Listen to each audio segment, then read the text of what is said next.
গীতা শাস্ত্র কোনো ব্যক্তি বিশেষ, জাতি, বর্গ, পথ, দেশ, কাল অথবা কোনো কুরীতিগ্রস্ত সম্প্রদায়ের গ্রন্থ নয়, বরং এই ধর্মশাস্ত্র সর্বলৌকিক এবং সর্বকালিক।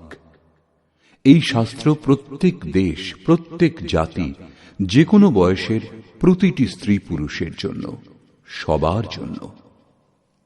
গীতা সম্পূর্ণ মানব জাতির ধর্মশাস্ত্র এবং অত্যন্ত গৌরবের বিষয় যে গীতা আপনারও ধর্মশাস্ত্র।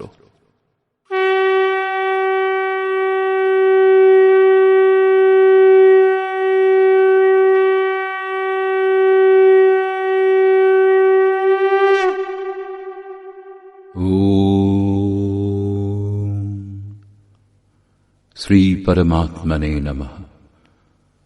যথার্থ গীতা, শ্রীমদ্ ভগবৎ গীতা, অথ তৃতীয় অধ্যায়। দ্বিতীয় অধ্যায়ে ভগবান শ্রীকৃষ্ণ বলেছেন যে এই বুদ্ধি তোমার জন্য জ্ঞান মার্গের বিষয় বলা হয়েছে। সেই বুদ্ধি কি? এই যে যুদ্ধ করো। এই যুদ্ধে বিজয়ী হলে মহামহিম স্থিতি এবং পরাজয় হলে দেবত্ব লাভ হবে। জয়লাভ করলে সর্বস্ব এবং পরাভব হলে দেবত্ব, কিছু লাভ হবেই। অতএব এই দৃষ্টিতে লাভ লোকসান দুটিতেই কিছু না কিছু লাভ হবে, কিঞ্চিত মাত্র ক্ষতি নেই। পুনরায় বললেন, এখন তুমি নিষ্কাম কর্মযোগের বিষয়ে শোনো, যে বুদ্ধির সঙ্গে যুক্ত হয়ে তুমি কর্মবন্ধন থেকে সম্পূর্ণরূপে মুক্ত হয়ে যাবে। পুনরায় এই কর্মের বিশেষত্বের উপর আলোকপাত করলেন। কর্ম করবার সময় সাবধান হতে বললেন এবং ফলের আকাঙ্ক্ষা ত্যাগ করতে বললেন। কামনা শূন্য হয়ে কর্মে প্রবৃত্ত হতে বললেন। বললেন, কর্ম করবার সময় অশ্রদ্ধাও যেন না হয়, তাহলেই তুমি কর্মবন্ধন থেকে মুক্ত হবে। মুক্ত হবে ঠিকই, কিন্তু সে বিষয়ে তোমার অবস্থান সম্বন্ধে তোমার অবহিত থাকার কথা নয়। অতএব অর্জুনের নিষ্কাম কর্মযোগ অপেক্ষা জ্ঞানমার্গই সহজ বলে বোধ হল। তিনি জিজ্ঞাসা করলেন, হে জনার্দন, নিষ্কাম কর্মযোগ অপেক্ষা জ্ঞানমার্গই যদি আপনার বিচারে শ্রেষ্ঠ, তবে কেন আমাকে এই ভয়ঙ্কর কর্মে নিযুক্ত করছেন? এই জিজ্ঞাসা স্বাভাবিক ছিল। মনে করুন, আপনার সম্মুখে দুটি পথ আছে, দুটি একই স্থানে নিয়ে যায়।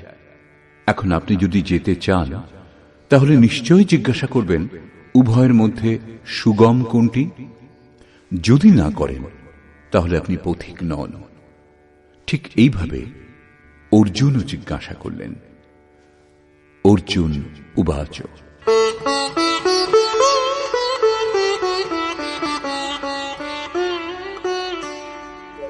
जायसी चेत कर्मणस्ते मता बुद्धिर्जनार्दन तत्किं कर्मणि घोरे मां नियोजयसि केशव। জনগণের প্রতি দয়ালু জনার্দন, যদি নিষ্কাম কর্মযোগ অপেক্ষা জ্ঞানযোগ শ্রেষ্ঠ বলে আপনার অভিমত, তাহলে হে কেশব, আমাকে ভয়ঙ্কর কর্মযোগে কেন নিযুক্ত করছেন? নিষ্কাম কর্মযোগ অর্জুনের ভয়ঙ্কর বলে মনে হল, কারণ এতে কর্মেই তোমার অধিকার আছে, ফলে নয়। কর্ম করবার সময় অশ্রদ্ধাও যেন না হয় এবং নিরন্তর সমর্পণের মধ্যে দিয়ে যোগে দৃষ্টি নিবদ্ধ করে কর্মে প্রবৃত্ত হও।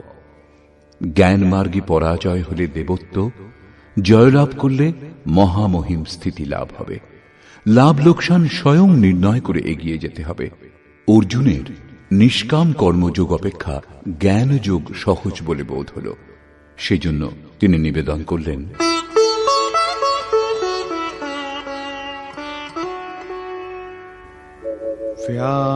व्यामिश्रेणेव वाक्येन बुद्धिं मोहयसीव मे तदेकं वद निश्चित्य येन श्रेयोऽहमाप्नुयाम्। আপনি এই মিশ্রিত বাক্যের দ্বারা আমার বুদ্ধি যেন মুগ্ধ করছেন। আপনি আমার বুদ্ধির মোহ দূর করবার জন্য প্রবৃত্ত হয়েছেন। অতএব উভয়ের একটি আমাকে নিশ্চয় করে বলুন, যার দ্বারা আমি শ্রেয়, পরম কল্যাণ, মোক্ষ লাভ করতে পারি। এই প্রসঙ্গে শ্রীকৃষ্ণ বললেন, শ্রী ভগবান উবাচ, লোকেऽস্মিन् দ্বিবিধা নিষ্ঠা পুরা প্रोक्ता मया नघ জ্ঞানযোগেন সাংখ্যানাং কর্মযোগেন যোগিনাং। হে নিষ্পাপ অর্জুন, এই লোকে সত্যানুসন্ধানের দুটি ধারার কথা পূর্বে আমার দ্বারা বলা হয়েছে। পূর্বের অর্থ সত্যযুগ অথবা ত্রেতাযুগ নয়, পরন্তু যা দ্বিতীয় অধ্যায়ে বলে এসেছি। জ্ঞানীগণের জন্য জ্ঞান মার্গ এবং যোগীগণের জন্য নিষ্কাম কর্মযোগ বলা হয়েছে। উভয় মার্গ অনুসারে কর্ম করতে হবে, কর্ম অনিবার্য।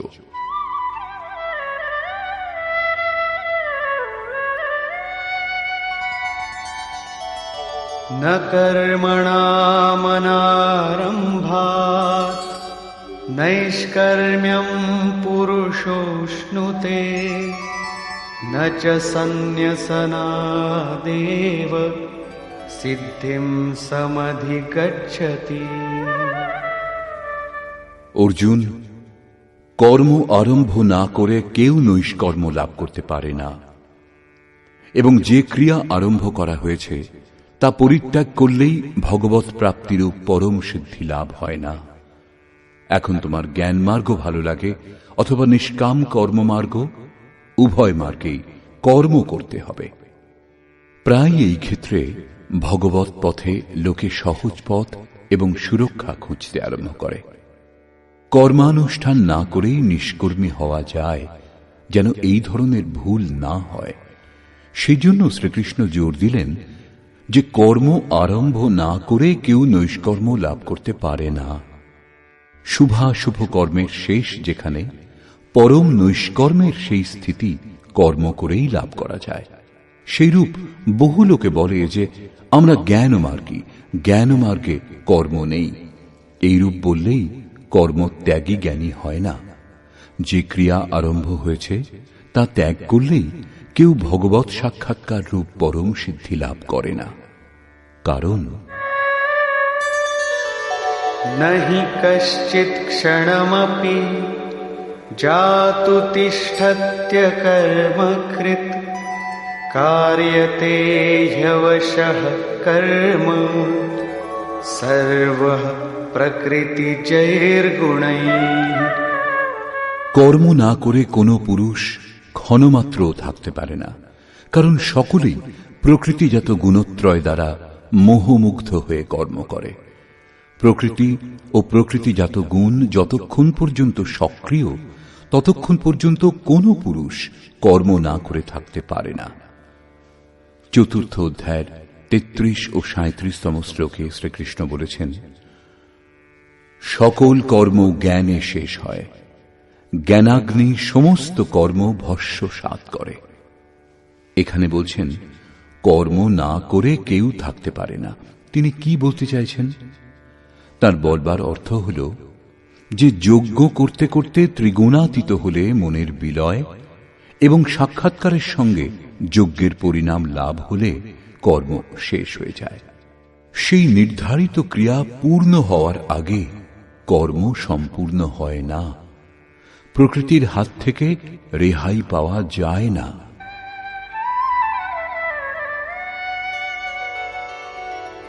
कर्मेन्द्रियाणि संयम्य य आस्ते मनसा स्मरन् इन्द्रियार्थान् विमूढात्मा मिथ्याचार स उच्यते। তা সত্ত্বেও কিছু মূঢ় ব্যক্তি কর্মেন্দ্রিয়গুলি বলপূর্বক রুদ্ধ করে মনে মনে ইন্দ্রিয়ের ভোগ সমূহ স্মরণ করে তাদের মিথ্যাচারী, দাম্ভিক বলে, জ্ঞানী বলে না। একথা প্রমাণিত যে কৃষ্ণকালেও এই ধরনের সংস্কার ছিল। লোকে যা করণীয় তা ত্যাগ করে ইন্দ্রিয়গুলি বলপূর্বক রুদ্ধ করে বলে বেড়াত যে আমি জ্ঞানী, আমি পূর্ণ। কিন্তু শ্রীকৃষ্ণ বলছেন যে তারা সকলেই ধূর্ত। জ্ঞান মার্গ ভালো লাগুক অথবা নিষ্কাম কর্মযোগ, উভয় মার্গেই কর্ম করতে হবে। यस्त्विन्द्रियाणि मनसा नियम्यारभतेऽर्जुन कर्मेन्द्रियैः कर्मयोगम् असक्तः स विशिष्यते। অর্জুন, যিনি মন থেকে ইন্দ্রিয় সমূহ সংযত করেন, যখন মনেও বাসনার স্ফুরণ হয় না, সর্বদা অনাসক্ত হয়ে কর্মেন্দ্রিয় দ্বারা কর্মযোগের আচরণ করেন, তিনি শ্রেষ্ঠ। একথা বোঝা গেল যে কর্মের আচরণ করতে হবে, কিন্তু প্রশ্ন যে কোন কর্ম করব। ভগবান শ্রীকৃষ্ণ বলছেন, নিয়তং কুরু কর্ম ত্বং কর্মজায়ো হ্যকর্মণঃ শরীরয়াত্রাপি চ তে ন প্রসিদ্ধেদ কর্মণঃ। অর্জুন, তুমি নির্ধারিত কর্ম করো, অর্থাৎ কর্মের সংখ্যা অনেক, কিন্তু তার মধ্যে নির্দিষ্ট যে কর্মটি সেই নিয়ত কর্ম করো। কর্ম না করা অপেক্ষা কর্ম করাই শ্রেয়, কারণ কর্ম করে অল্প দূরত্বও অতিক্রম করে থাকলে, যেমন পূর্বে বলেছেন, জন্ম মৃত্যুর মহাভয় থেকে উদ্ধার করে, সেই জন্য শ্রেয়। কর্ম না করলে তোমার দেহযাত্রাও নির্বাহ হবে না। দেহযাত্রার অর্থ লোকে বলে শরীর নির্বাহ। কিরূপ শরীর নির্বাহ? আপনি কি দেহ? এই পুরুষ জন্ম জন্মান্তর যুগ যুগান্তর ধরে দেহযাত্রাই তো করে আসছে। বস্ত্র জীর্ণ হলে অন্য বস্ত্র ধারণ করে। সেইরূপ কীট পতঙ্গ থেকে শুরু করে মানুষ পর্যন্ত, ব্রহ্মা থেকে শুরু করে যাবন্মাত্র জগৎ পরিবর্তনশীল। উত্তম অধম বিভিন্ন যোনিতে এই জীব নিরন্তর দেহযাত্রাই করে চলেছে। কর্মই এই দেহযাত্রা সম্পূর্ণ করে। মনে করুন, একটা মাত্র জন্ম নিতে হয়েছে, কিন্তু তবু যাত্রা তো সম্পূর্ণ হয়নি। এখনো সে পথিক। যাত্রা সম্পূর্ণ তখনই হবে যখন গন্তব্য এসে যাবে। পরমাত্মাতে স্থিতি লাভ করবার পর আত্মা শরীরে অনুপ্রবেশ করলে আর যাত্রা করতে হয় না। অর্থাৎ শরীর ত্যাগ, শরীর ধারণ এই পর্যায়ে শেষ হয়। অতএব কর্ম পূর্ণতা প্রদান করে। এই পুরুষকে কর্ম সম্পূর্ণ হওয়ার পর আর দেহের যাত্রা করতে হয় না। মোক্ষ সে শুভাত। অর্জুন, এই কর্ম করে তুমি সংসার বন্ধন স্বরূপ অশুভ থেকে মুক্ত হয়ে যাবে। কর্ম সংসার বন্ধন থেকে মুক্ত করে দেয়। এখন প্রশ্ন, সেই নির্ধারিত কর্ম কি? শ্রী ভগবান বলছেন, যজ্ঞার্থাৎ কর্মণোন্যত্র লোকোয়ং কর্ম বন্ধনঃ তদর্থং কর্ম কৌন্তেয় মুক্তসঙ্গ সমাচর। অর্জুন, যজ্ঞের অনুষ্ঠানই কর্ম। যে ক্রিয়া দ্বারা যজ্ঞ পূর্ণ হয় সেই ক্রিয়া কর্ম। প্রমাণিত হল যে কর্ম একটি নির্ধারিত প্রক্রিয়া। এছাড়া অন্য কর্ম কি কর্ম নয়? শ্রীকৃষ্ণ বললেন, না, সেসব কর্ম নয়। অন্যত্র লোকোয়ং কর্ম বন্ধনা। এই যজ্ঞের অনুষ্ঠান ছাড়া জগতে যা কিছু করা, যাতে সারা জগৎ রাত দিন ব্যস্ত, সে সমস্ত এই লোকেরই বন্ধন, কর্ম নয়। কর্ম মোক্ষ সে শুভাত, অশুভ অর্থাৎ সংসার বন্ধন থেকে মুক্তি প্রদান করে। একমাত্র কর্ম হল যজ্ঞের প্রক্রিয়া। অতএব অর্জুন, সেই যজ্ঞ সম্পূর্ণ করার জন্য সঙ্গদোষ থেকে পৃথক অবস্থান করে উত্তম রূপে কর্মের আচরণ করো। সঙ্গদোষ থেকে পৃথক না হলে এই কর্ম সম্পূর্ণ হয় না।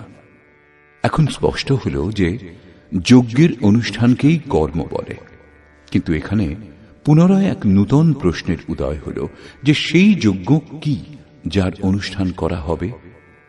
সেই জন্য প্রথমে যজ্ঞ কি তা না বলে শ্রীকৃষ্ণ বললেন যে যজ্ঞের উৎপত্তি হল কোত্থেকে, যজ্ঞ থেকে আমরা কি ফল লাভ করি তার বিশেষত্ব বললেন, এবং চতুর্থ অধ্যায়ে স্পষ্ট করেছেন যে যজ্ঞ কি যার অনুষ্ঠান করলে কর্মের আরম্ভ হবে।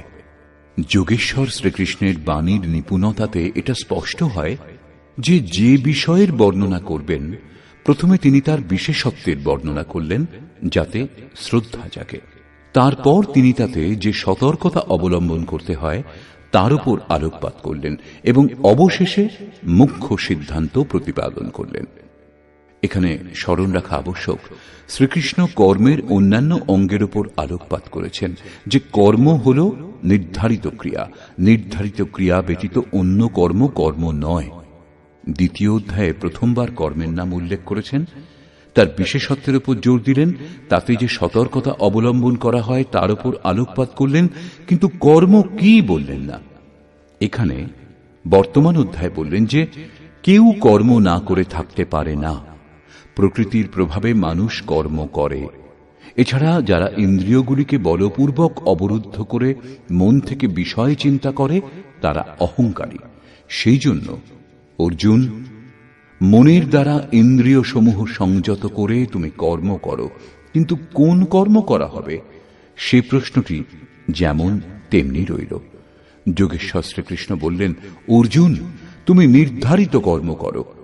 এখন প্রশ্ন, সেই নির্ধারিত কর্ম কি যার অনুষ্ঠান করতে বলেছেন? তিনি বলছেন যজ্ঞের অনুষ্ঠান করাই কর্ম। এখন প্রশ্ন ওঠে যে যজ্ঞ কি? এখানে যজ্ঞের উৎপত্তি এবং বিশেষত্ব পর্যন্ত বলবেন। চতুর্থ অধ্যায়ে যজ্ঞের সম্বন্ধে সুস্পষ্ট ধারণা হবে যার অনুষ্ঠানই কর্ম। গীতা শাস্ত্র বোঝার চাবিকাঠি হল কর্মের এই পরিভাষা। যজ্ঞ ছাড়া সবকিছু করে সংসারী লোকেরা। কেউ চাষ করে, কেউ ব্যবসা, কেউ উচ্চ পদে প্রতিষ্ঠিত, কেউ সেবক, কেউ বা নিজেকে বুদ্ধিজীবী বলে, কেউ বলে শ্রমিক, কেউ সমাজ সেবাকে, কেউ দেশ সেবাকে কর্ম বলে মনে করে। এই কর্মগুলির মধ্যে কিছু কর্মকে সকাম এবং কিছু কর্মকে নিষ্কাম কর্ম বলে লোকের ভূমিকাও তৈরি করে নিয়েছে, কিন্তু শ্রীকৃষ্ণের অনুসারে সেসব কর্ম নয়। অন্যত্র লোকোয়ম কর্ম বন্ধনা। যজ্ঞের অনুষ্ঠান ছাড়া যা কিছু করা হয় সেসব কর্ম এই লোকেরই বন্ধন, মোক্ষ প্রদানকারী কর্ম নয়। বস্তুত যজ্ঞের অনুষ্ঠান কর্ম। এখন যজ্ঞ কি তা না বলে ভগবান শ্রীকৃষ্ণ বলছেন যজ্ঞ এলো কোথা থেকে।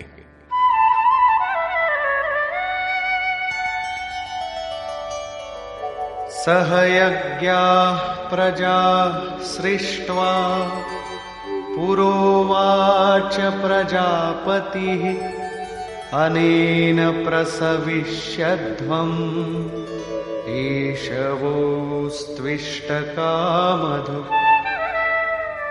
প্রজাপতি ব্রহ্মা কল্পারম্ভে যজ্ঞের সঙ্গে প্রজা সৃষ্টি করে বলেছিলেন, এই যজ্ঞ দ্বারা তোমরা বৃদ্ধিপ্রাপ্ত হও, এই যজ্ঞ তোমাদের ইষ্টকামধুক, যাতে অনিষ্ট না হয়, অবিনাশী ইষ্ট সম্বন্ধীয় কামনা পূর্ণ করুক। যজ্ঞর সঙ্গে প্রজাদেরকে সৃষ্টি করেছিলেন প্রজাপতি ব্রহ্মা। ব্রহ্মাকে তিনি কি চতুর্মুখ এবং অষ্টচক্ষু বিশিষ্ট কোন দেবতা যেমন প্রচলিত আছে? শ্রীকৃষ্ণের অনুসারে দেবতা নামের কোনো আলাদা সত্তা নেই। তাহলে প্রজাপতি কে? বস্তুত যিনি প্রজার মূল উদ্গম, পরমাত্মাতে স্থিতি লাভ করেছেন সেই মহাপুরুষই প্রজাপতি। বুদ্ধি ব্রহ্মা, অহংকার শিব, বুদ্ধি অজ, মনসী চিত্ত মহান। সেই সময় বুদ্ধি যন্ত্র মাত্র হয়। এইরূপ মহাপুরুষের মাধ্যমে পরমাত্মাই কথা বলেন। ভজনের বাস্তবিক ক্রিয়া আরম্ভ হলে বুদ্ধির ক্রমবিকাশ হয়।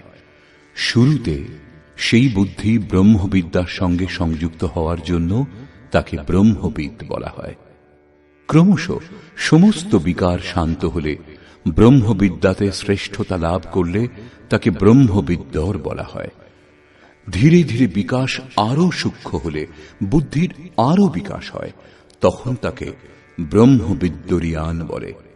সেই অবস্থা লাভ হলে ব্রহ্মবিদ্যেতা পুরুষ অন্যকেও উত্থান মার্গে নিয়ে যাওয়ার যোগ্যতা অর্জন করেন।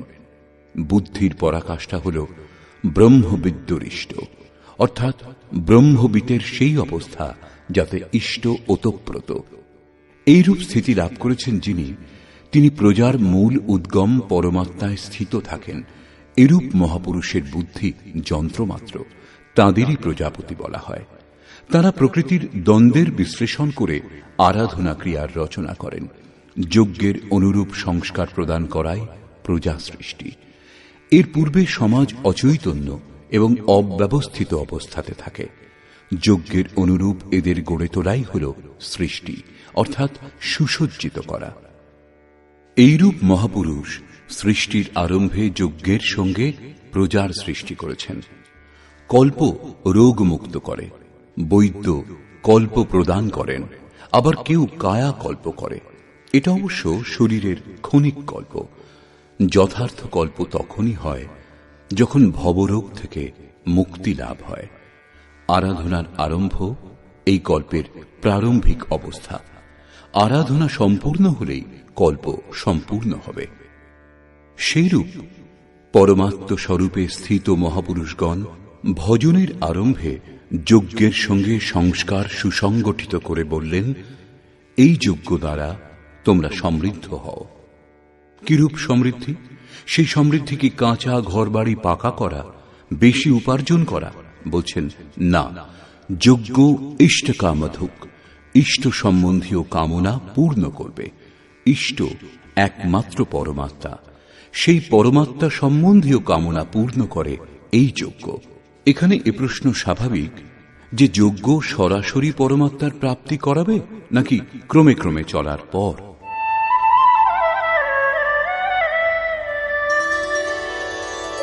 দেবান ভাবয়তানেন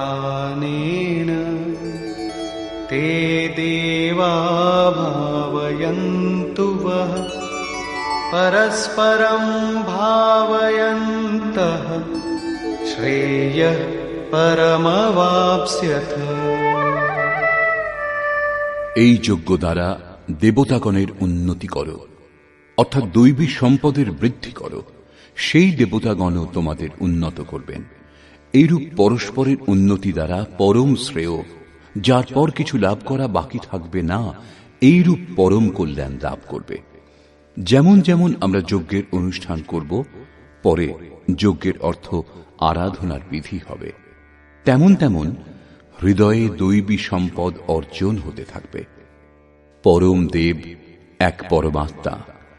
সেই পরম দেবে স্থিতি লাভ করতে সাহায্য করে যে সম্পদ, অন্তঃকরণে যে সজাতীয় প্রবৃত্তি বিদ্যমান, সেই সজাতীয় প্রবৃত্তি সমূহই দৈবী সম্পদ। কারণ এদের সাহায্যেই পরম দেবের প্রাপ্তি হয়, সেজন্য দৈবী সম্পদ বলা হয়। বাহ্য জগতের দেবতা পাথর জল নয়, যেমন লোকে কল্পনা করে। যোগেশ্বর শ্রীকৃষ্ণের বাণীতে তাদের অস্তিত্ব নেই। তিনি আরো বলছেন,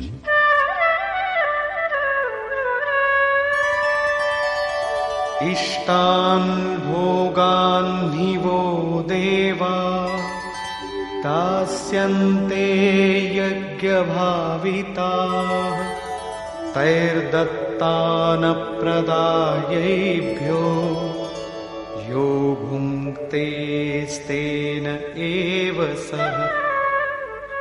যজ্ঞ দ্বারা সংবর্ধিত দেবতাগণ অর্থাৎ দৈবী সম্পদ আপনাকে ইষ্টান ভোগান হি দাস্যন্তে। ইষ্ট অর্থাৎ আরাধ্য সম্বন্ধীয় ভোগ প্রদান করবেন, অন্য কিছু নয়। তাই দত্তান, তিনি একমাত্র দাতা।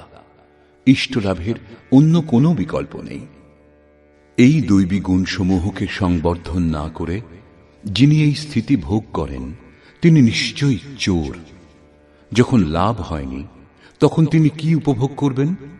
কিন্তু বলেন অবশ্যই আমি পূর্ণ তত্ত্বদর্শী। এইরূপ মিথ্যাবাদী এই পথ থেকে মুখ লুকিয়ে বেড়ায়। তারা চোর, প্রাপ্তকর্তা নয়। কিন্তু যারা লাভ করেছেন তারা কি পেয়েছেন?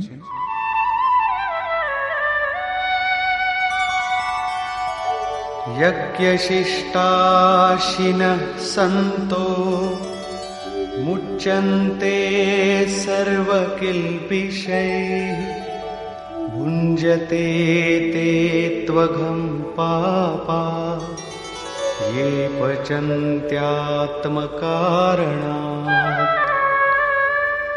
যে সাধু পুরুষগণ যজ্ঞাবশেষ অন্ন গ্রহণ করেন তারা সকল পাপ থেকে মুক্ত হন। দৈবী সম্পদের বৃদ্ধি করতে করতে পরিণামে প্রাপ্তিকালই পূর্তিকাল। যজ্ঞ সম্পূর্ণ হয় যখন, তখন অবশিষ্ট যিনি থাকেন তিনি হলেন ব্রহ্ম। সেই ব্রহ্মই আবার অন্ন। একেই শ্রীকৃষ্ণ অন্যভাবে বললেন, যজ্ঞ শিষ্টামৃত ভুজো ইয়ান্তি ব্রহ্ম সনাতনম। যজ্ঞ যার সৃষ্টি করে সেই অসন যিনি গ্রহণ করেন তিনি ব্রহ্মে লীন হন। এখানে তিনি বলছেন যজ্ঞাবশেষ অসন ব্রহ্ম পীযূষ যিনি পান করেন তিনি সকল পাপ থেকে মুক্ত হন। সাধু ব্যক্তি মুক্ত হন, কিন্তু পাপী যারা তারা মোহজাত দেহের পোষণের জন্যই অন্ন পাক করে, পাপান্ন গ্রহণ করে। তারা ভজন করে, আরাধনা বুঝে অগ্রসরও হয়, কিন্তু পরিবর্তে কিছু কামনা করে। আত্মকারণাৎ দেহের এবং এই দেহের সম্বন্ধীয়দের কিছু লাভ হোক, তারা নিশ্চয়ই লাভ করবে, কিন্তু তা ভোগ করবার পর নিজেকে তারা সেখানেই দেখতে পাবে যেখান থেকে ভজন আরম্ভ করেছিল। এর থেকে বেশি ক্ষতি কি হতে পারে? যখন এই দেহটাই নশ্বর তখন এর সুখ ভোগ কতদিন? তারা আরাধনা করে কিন্তু পরিবর্তে পাপ গ্রহণ করে। পলটি সুধাতে সঠ বিশলেহি, তা নষ্ট হবে না ঠিক, কিন্তু এগিয়েও যাবে না। সেজন্য শ্রীকৃষ্ণ নিষ্কাম হয়ে কর্ম অর্থাৎ ভজন করবার উপর জোর দিলেন। এখন পর্যন্ত শ্রীকৃষ্ণ বলেছেন যে যজ্ঞ পরম শ্রেয় প্রদান করে এবং মহাপুরুষই তার রচনা করেন। কিন্তু মহাপুরুষ প্রজা রচনার জন্য কেন প্রবৃত্ত হন এ সম্বন্ধে বলছেন,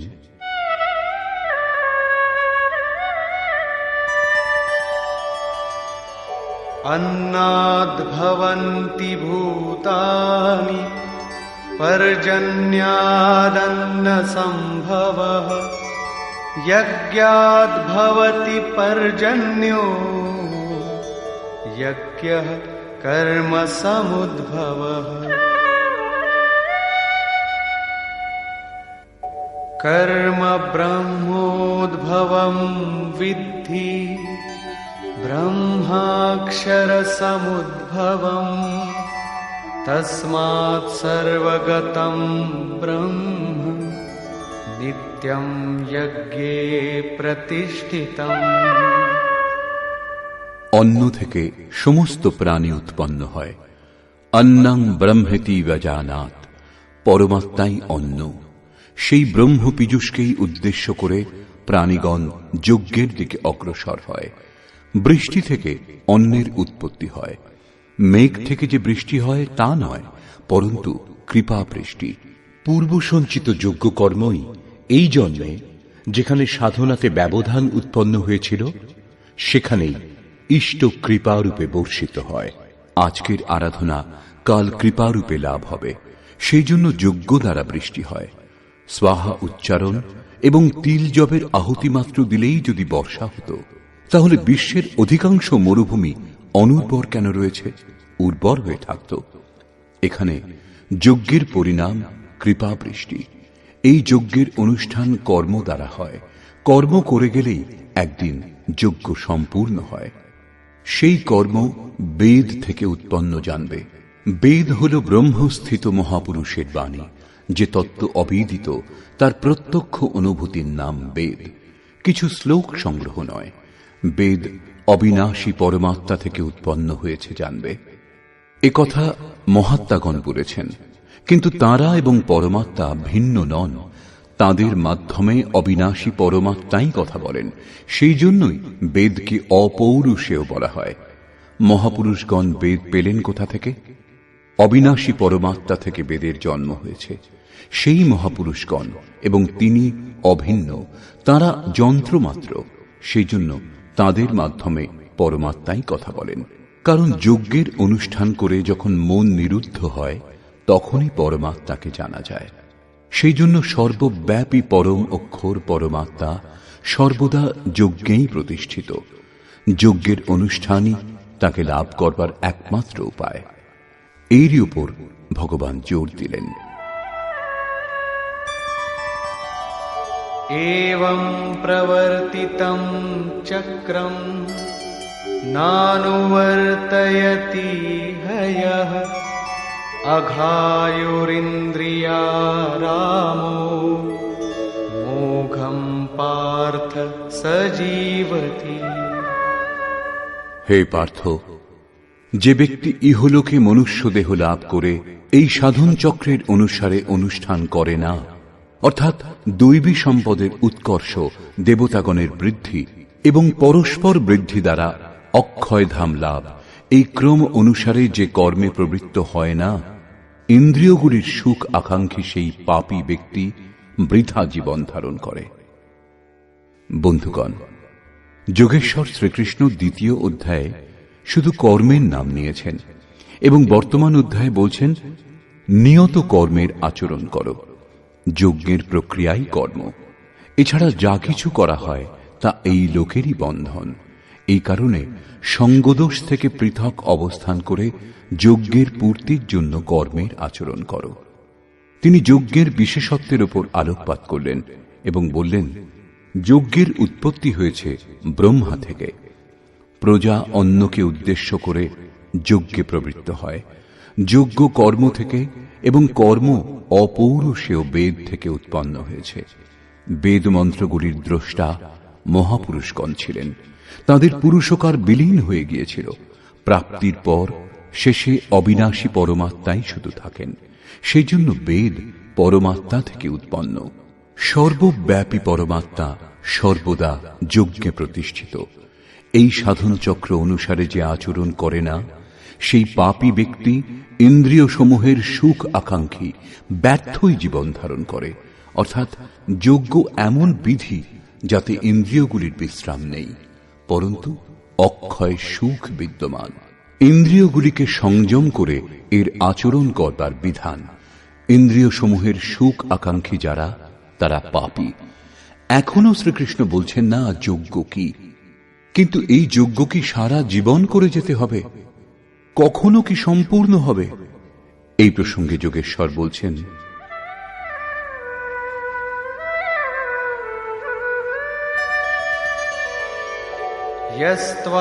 यस्त्वात्मरतिरेव स्यात् आत्मतृप्तश्च मानवः आत्मन्येव च सन्तुष्टः तस्य कार्यं न विद्यते।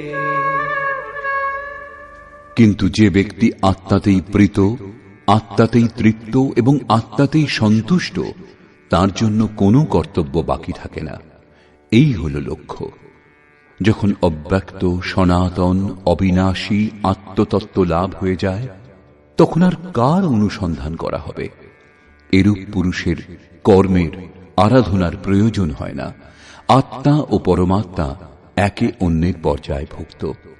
পুনরায় এর বর্ণনা করলেন, নৈব তস্য কৃতেনার্থো না কৃতেনেহ কশ্চন ন চাস্য সর্বভূতেষু কশ্চিদর্থব্যপাশ্রয়ঃ।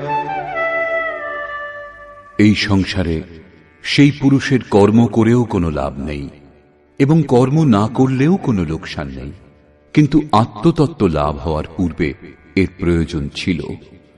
তার সমগ্র প্রাণী জগতের সঙ্গে কোনো স্বার্থ সম্বন্ধ থাকে না। আত্মাই শাশ্বত, সনাতন, অব্যক্ত, অপরিবর্তনশীল ও ও অক্ষয়। যখন আত্মা লাভ হয়ে গেছে এবং তাতেই সন্তুষ্ট, তাতেই তৃপ্ত, তাতেই ওতপ্রোত এবং স্থিত আছেন, যখন এর থেকে শ্রেষ্ঠ কোনো সত্তা নেই, তখন কার খোঁজ করা হবে, কি লাভ হবে? সেই পুরুষের কর্ম ত্যাগ করলেও কোনো ক্ষতি নেই, কারণ বিকারের চিহ্ন যে চিত্তে পড়ে সেই চিত্তই বিলুপ্ত হয়ে গেছে। তার সকল ভূতে, বাহ্য জগতে এবং আন্তরিক সংকল্পের স্তরে কোনো উদ্দেশ্য থাকে না। সব থেকে বড় উদ্দেশ্য ছিল পরমাত্মাকে লাভ করা। যখন তাকে লাভ করেছেন, তখন অন্য কারুকে তার কি প্রয়োজন? তস্মাদসক্তঃ সততং কার্যং কর্ম সমাচর আসক্তো হ্যাচরन् কর্ম পরমাপ্নোতি পুরুষঃ। সেই স্থিতি লাভ করবার জন্য তুমি অনাসক্ত হয়ে নিরন্তর কার্যম কর্ম, করণীয় যে কর্ম, উত্তম রূপে সেই কর্মের অনুষ্ঠান করো। কারণ অনাসক্ত পুরুষ কর্মের অনুষ্ঠান করে পরমাত্মাকে লাভ করেন। নিয়ত কর্ম, কার্যম কর্ম এক। কর্মের প্রেরণা দিয়ে তিনি বললেন, কর্মণৈব হি সংসিদ্ধিম আস্থিতা জনকাদয়ঃ লোকসংগ্রহমেবাপি সম্পশ্যন কর্তুমর্হসি। জনকের তাৎপর্য রাজা জনক নয়। জনক জন্মদাতাকে বলে। যোগী জনক আপনার স্বরূপকে জন্ম দেয়, প্রকট করে। যোগ সংযুক্ত প্রত্যেক মহাপুরুষ জনক। এরূপ যোগ সংযুক্ত বহু ঋষি জনকাদয়, জনক ইত্যাদি জ্ঞানী মহাপুরুষও কর্মণা এব হি সংসিদ্ধিম, কর্ম করে পরম সিদ্ধি লাভ করেছেন। পরম সিদ্ধির অর্থ হল পরম তত্ত্ব পরমাত্মাকে লাভ করা। প্রাচীনকালে জনক ইত্যাদি যত মহর্ষি হয়েছেন, এই কার্যম কর্মের দ্বারা, যা যজ্ঞের প্রক্রিয়া, এই কর্ম করেই সমসিদ্ধিম, পরম সিদ্ধি লাভ করেছেন। কিন্তু লাভ করবার পর তাঁরাও লোক সংগ্রহের জন্য কর্ম করেন, লোককল্যাণের জন্য কর্ম করেন। অতএব তুমি প্রাপ্তির পর লোকনায়ক হওয়ার জন্য কর্ম করবার উপযুক্ত। কেন? এখন শ্রীকৃষ্ণ বলছেন যে লাভ করবার পর মহাপুরুষের কর্ম করলে কোনো লাভ হয় না, এবং কর্ম না করলেও তার কোনো লোকসান হয় না। কিন্তু লোক সংগ্রহ, লোকহিতের জন্য তারা উত্তম রূপে কর্মের অনুষ্ঠান করেন।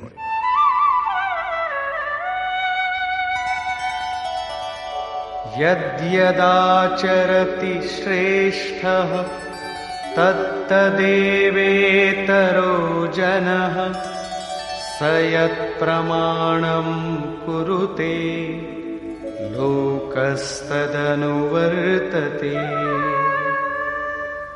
শ্রেষ্ঠ ব্যক্তি যা যা আচরণ করেন, সাধারণ লোকে তাই অনুকরণ করে। সেই মহাপুরুষ যা কিছু প্রমাণ করে দেন, অন্য লোকে তাই অনুসরণ করে। পূর্বে শ্রীকৃষ্ণ স্বরূপে স্থিত আত্মতৃপ্ত মহাপুরুষের অবস্থিতির ওপর আলোকপাত করেছেন। তাঁদের কর্ম করলে কোনো লাভ হয় না এবং ত্যাগ করলে কোনো লোকসানও হয় না। তা সত্ত্বেও জনকাদি উত্তম রূপে কর্মের অনুষ্ঠান করতেন। এখানে শ্রীকৃষ্ণ সেই মহাপুরুষগণের সঙ্গে নিজের তুলনা করেছেন যে তিনিও মহাপুরুষ।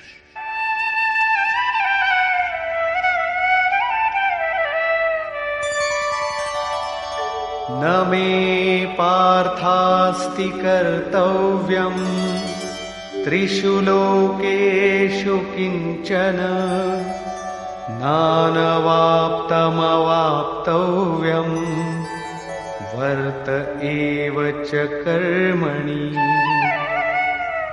হে পার্থ, তিন লোকে আমার কোনো কর্তব্য কর্ম নেই। পূর্বে বলেছেন সেই মহাপুরুষের সর্বভূতের প্রতি কোনো কর্তব্য নেই এখানে বলছেন, 3 লোকে আমার কোনো কর্তব্য বাকি নেই এবং লাভের যোগ্য বস্তু কিঞ্চিত মাত্র লাভ করতে বাকি নেই। তা সত্ত্বেও আমি উত্তম প্রকার কর্মের আচরণ করি। কেন? यदि ह्यहं न वर्तेयं जातु कर्मण्यतन्द्रितः मम वर्त्मानुवर्तन्ते मनुष्याः पार्थ सर्वशः। কারণ যদি আমি সাবধান হয়ে কর্ম না করি তাহলে মনুষ্যগণ আমার অবলম্বিত পথেরই অনুগামী হবে। তাহলে আপনার অনুকরণ কি খারাপ? শ্রীকৃষ্ণ বললেন, হ্যাঁ। উৎসীদেয়ুরিমে লোকা ন কুর্যাং কর্ম চেদহং সংকরস্য চ কর্তাস্যাম উপহন্যামি মাঃ প্রজাঃ। যদি আমি সাবধান হয়ে কর্ম না করি তাহলে এই সকল লোক ভ্রষ্ট হবে এবং আমি সংকরাস্য বর্ণ সংকরের সৃষ্টিকর্তা হব এবং এই সকল প্রজার বিনাশের কারণ হব। স্বরূপে স্থিত মহাপুরুষ সতর্ক হয়ে যদি আরাধনাক্রমে প্রবৃত্ত না থাকেন তাহলে সমাজ তার অনুকরণ করে ভ্রষ্ট হয়ে যাবে। তিনি না করলেও তার কোনো লোকসান নেই, কারণ তিনি আরাধনা সম্পূর্ণ করে নিবৃত্ত হয়েছেন। কিন্তু সমাজ তো এখনো আরাধনা আরম্ভই করেনি। অনুগামীদের পথ প্রদর্শনের জন্যই মহাপুরুষ কর্ম করেন। আমিও করি। অর্থাৎ শ্রীকৃষ্ণ মহাপুরুষ ছিলেন, বৈকুণ্ঠ থেকে আবির্ভূত কোনো অবতার নন। তিনি বললেন, মহাপুরুষ লোককল্যাণের জন্য কর্ম করেন, আমিও করি। আমি যদি না করি তাহলে মানুষ আদর্শভ্রষ্ট হবে, সকলেই কর্ম ত্যাগ করবে। মন বড় চঞ্চল, সবকিছু পেতে চায়, কেবল ভজন করতে চায় না। স্বরূপস্থ মহাপুরুষ যদি কর্ম না করেন তবে তাকে দেখে অনুগামীগণও কর্ম ত্যাগ করবে। অজুহাত দেখাবে যে ইনি তো ভজন করেন না, পান খান, সুগন্ধদ্রব্য ব্যবহার করেন, সামান্য জনের মতো কথা বলেন, তবুও একে মহাপুরুষ বলে সমাদর করা হয়। এরূপ চিন্তা করে তারাও আরাধনা ত্যাগ করে আদর্শভ্রষ্ট হয়। শ্রীকৃষ্ণ বললেন, যদি আমি কর্ম না করি তাহলে সকলেই ভ্রষ্ট হবে এবং আমি বর্ণ সংকর দোষের মূল কারণ হব। স্ত্রীগণ কলুষিত হলে বর্ণ সংকরের প্রভাব দেখা যায়। অর্জুনও এই ভয়ে ব্যাকুল ছিলেন যে স্ত্রীগণ কলুষিত হলে বর্ণ সংকর উৎপন্ন হবে। কিন্তু শ্রীকৃষ্ণ বললেন, যদি আমি সাবধান হয়ে আরাধনায় রত না থাকি তাহলে বর্ণ সংকর দোষের মূল কারণ আমি হব। বস্তুত আত্মার শুদ্ধ বর্ণ পরমাত্মা। নিজের শাশ্বত স্বরূপের পথ থেকে ভ্রষ্ট হওয়াই বর্ণ সংকরতা। স্বরূপস্থ মহাপুরুষ আরাধনা ক্রিয়াতে প্রবৃত্ত না থাকলে অনুগামীগণ তাকে অনুকরণ করতে গিয়ে ক্রিয়ারহিত হয়ে যাবে, আত্মপথ থেকে ভ্রষ্ট হবে, বর্ণ সংকর হয়ে যাবে। তারা প্রকৃতির মোহে মুগ্ধ হবে। স্ত্রীগণের সতীত্ব এবং জাতির শুদ্ধতা এগুলি সামাজিক ব্যবস্থা, অধিকারের প্রশ্ন। সমাজের পক্ষে এর উপযোগিতাও আছে, কিন্তু মাতা পিতার ভুলের কোনো প্রভাব সন্তানের সাধনার উপর পড়ে না। আপন করণী পার উতরণী। হনুমান, ব্যাস, বশিষ্ঠ, নারদ, সুখদেব, কবির, যিশু এরা উত্তম মহাপুরুষ হয়েছিলেন, কিন্তু সামাজিক কুলীনতার সঙ্গে এদের কোনো সম্পর্ক ছিল না। আত্মা নিজের পূর্বজন্মের গুণধর্ম সঙ্গে নিয়ে আসে। শ্রীকৃষ্ণ বলছেন, মনঃ ষষ্ঠানি ইন্দ্রিয়াণি প্রকৃতি স্থানে কর্ষতি। মন ও ইন্দ্রিয় সমূহ দ্বারা যে কাজ এই জন্মে করা হয় সেই সংস্কার নিয়ে জীবাত্মা পুরনো দেহ ত্যাগ করে নূতন দেহে প্রবেশ করে। এতে জন্মদাতাদের কোনো ভূমিকা নেই, তাদের বিকাশক্রমে কোনো ব্যবধানের সৃষ্টি হয় না। অতএব স্ত্রীগণ কলুষিত হলে বর্ণ সংকর হয় না। স্ত্রীগণের কলুষিত হওয়া এবং বর্ণ সংকরের মধ্যে কোনো সম্পর্ক নেই। শুদ্ধ স্বরূপের দিকে অগ্রসর না হয়ে প্রকৃতিতে মুগ্ধ হওয়াকেই বর্ণ সংকর বলে। মহাপুরুষ যদি সাবধান হয়ে ক্রিয়াতে নিয়ত কর্মে প্রবৃত্ত না থাকেন এবং অন্য লোকদের দিয়ে ক্রিয়া না করান, তাহলে তিনি সেই সকল প্রজার হননকারী, বিনাশক হন। সাধনাক্রমে চলে সেই মূল অবিনাশীকে লাভ করাই জীবন, এবং প্রকৃতিতে মুগ্ধ হওয়া, পথভ্রষ্ট হওয়াই মৃত্যু। কিন্তু মহাপুরুষ যদি এই সকল প্রজাদের ক্রিয়াপথে চালিত না করেন, সেই সকল প্রজাদের সংযত করে সৎ পথে না চালান, তাহলে তিনি সকল প্রজার হননকর্তা, হিংসক হবেন। এবং যিনি স্বয়ং চলে অন্যকেও সেই পথে চালান, তিনি শুদ্ধ অহিংসক। গীতা শাস্ত্র অনুসারে দেহের মৃত্যু নশ্বর কলেবরের মৃত্যু, পরিবর্তন মাত্র, হিংসা নয়।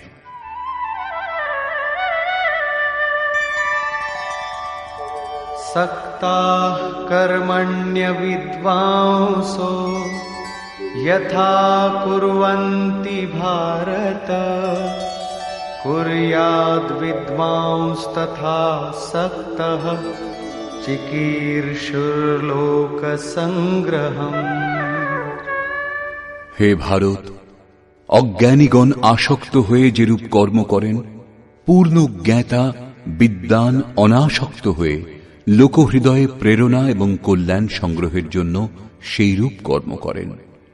যজ্ঞের বিধি জেনেও করেও আমরা অজ্ঞানী। জ্ঞানের অর্থ হল প্রত্যক্ষভাবে জানা। যতক্ষণ আমরা লেশমাত্র আরাধ্য থেকে পৃথক, ততক্ষণ অজ্ঞান বিদ্যমান। যতক্ষণ অজ্ঞান বিদ্যমান, ততক্ষণ কর্মে আসক্তি থাকে।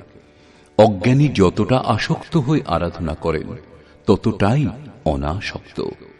যার কর্ম করবার প্রয়োজন নেই, তার আসক্তি কেন হবে? এরূপ পূর্ণ জ্ঞাতা মহাপুরুষও লোকহিতের জন্য কর্ম করেন, দৈবী সম্পদের উৎকর্ষ করেন, যাতে সমাজ সেই পথে চলতে পারে।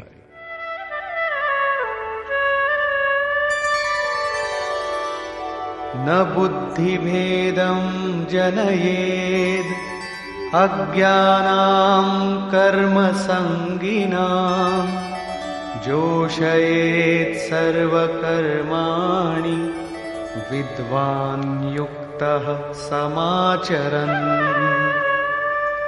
জ্ঞানী পুরুষের লক্ষ্য রাখা উচিত, যাতে কর্মে আসক্ত অজ্ঞানীগণের বুদ্ধিভ্রম না হয়। অর্থাৎ স্বরূপস্থ মহাপুরুষগণ সতর্ক হয়ে আচরণ করবেন, যাতে অনুগামীদের মনে কর্মের প্রতি অশ্রদ্ধা উৎপন্ন না হয়। পরমাত্ম তত্ত্বের সঙ্গে সংযুক্ত মহাপুরুষের উচিত স্বয়ং উত্তম রূপে নির্ধারিত কর্ম করে তাদেরও সেই কর্ম করবার জন্য প্রেরণা দান। এই কারণেই চিত্রকূট অনুসূয়া আশ্রমে পূজ্য মহারাজজি বৃদ্ধাবস্থাতেও রাত 2টোয় উঠতেন এবং রাত 3টে আশ্রমবাসী সাধকদের ডেকে তুলে বলতেন, মাটির পুতুলরা ওঠো সবাই। আশ্রমবাসীগণ উঠে যে যার চিন্তন ক্রিয়ায় মগ্ন হয়ে যেতেন। তখন তিনি কিছুক্ষণ গড়িয়ে পুনরায় উঠে বসতেন এবং বলতেন, তোমরা মনে চিন্তা করো যে মহারাজজি শুয়ে আছেন, কিন্তু আমি ঘুমাই না, শ্বাস প্রশ্বাস ক্রিয়ায় রত আছি। এখন বৃদ্ধাবস্থা, বসতে কষ্ট হয়, তাই আমি পড়ে থাকি। কিন্তু তোমাদের তো স্থির ও সোজা হয়ে বসে চিন্তন করা উচিত। যতক্ষণ তৈলধারার মতো শ্বাস প্রশ্বাস ক্রমাগত না পড়ে, লক্ষ্য রাখবে যেন ক্রমভঙ্গ না হয়। মাঝে কোনো সংকল্প যাতে ব্যবধান উৎপন্ন না করতে পারে, ততক্ষণ সতত প্রবৃত্ত থাকা সাধকের ধর্ম। আমার শ্বাস এখন বাঁশের মতো স্থির দাঁড়িয়ে গেছে। অনুগামীদের জন্য মহাপুরুষগণ উত্তম রূপে কর্মে প্রবৃত্ত থাকেন। জিস গুণ কো শিখাবে উসে করকে দিখাবে, অর্থাৎ আপনি আচরি ধর্ম জীবেরে শিখায়। এইরূপ স্বরূপস্থ মহাপুরুষের উচিত স্বয়ং কর্মে প্রবৃত্ত থেকে সাধকদেরও আরাধনায় প্রবৃত্ত হওয়ার জন্য প্রেরণা দান। সাধকদেরও শ্রদ্ধাপূর্বক আরাধনা ক্রিয়াতে প্রবৃত্ত হওয়া উচিত। কিন্তু জ্ঞানযোগী হন অথবা নিষ্কাম কর্মযোগী, সাধকের অহংকার হওয়া উচিত নয়। কার দ্বারা কর্ম হয়, কর্ম সম্পাদনের কারণ কি, এর ওপর শ্রীকৃষ্ণ আলোকপাত করলেন।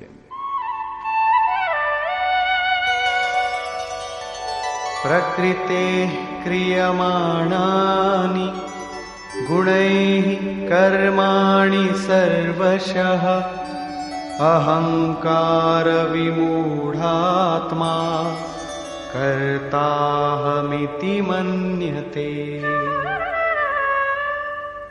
আরম্ভ থেকে পূর্ণ হওয়া পর্যন্ত কর্ম প্রকৃতির গুণত্রয় দ্বারা সম্পাদিত হয়। তা সত্ত্বেও অহংকারে যিনি বিশেষ রূপে মূঢ়, তিনি আমি কর্তা এই রূপ মনে করেন। একথা কিরূপে স্বীকার করা হবে যে আরাধনা প্রকৃতির গুণে হয়? এটা কি দেখেছেন? এই প্রসঙ্গে বলছেন, তত্ত্ববিত্তু মহাবাহো গুণকর্ম বিভাগয়োঃ গুণাগুণেষু বর্তন্তে ইতি মত্বা ন সজ্জতে। হে মহাবাহ, গুণবিভাগ এবং কর্মবিভাগকে তত্ত্ববিদ পরম তত্ত্ব পরমাত্মার সম্যক জ্ঞান বিশিষ্ট মহাপুরুষগণ দেখেছেন এবং সম্পূর্ণ গুণসমূহে বর্তিত। এরূপ চিন্তা করে তারা গুণ এবং কর্মের কর্তৃত্বে আসক্ত হন না। এখানে তত্ত্বের অর্থ পরম তত্ত্ব পরমাত্মা, 5টা অথবা 25টা তত্ত্ব নয়, লোকে যেমন কল্পনা করে থাকে। যোগেশ্বর শ্রীকৃষ্ণের বাণীতে তত্ত্ব একমাত্র পরমাত্মা, অন্য কোনো তত্ত্ব নেই।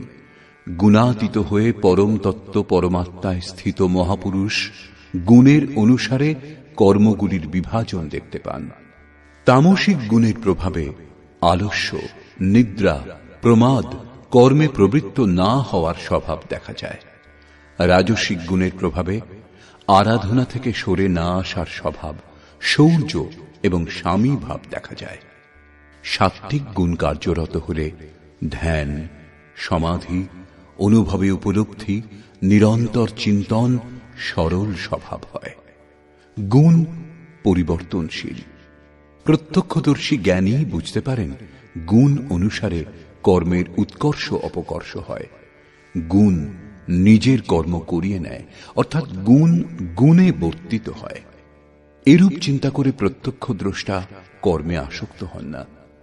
কিন্তু যিনি গুণের অতীত হতে পারেননি, এখনো পথিক, তাকে কর্মে আসক্ত থাকতে হবে।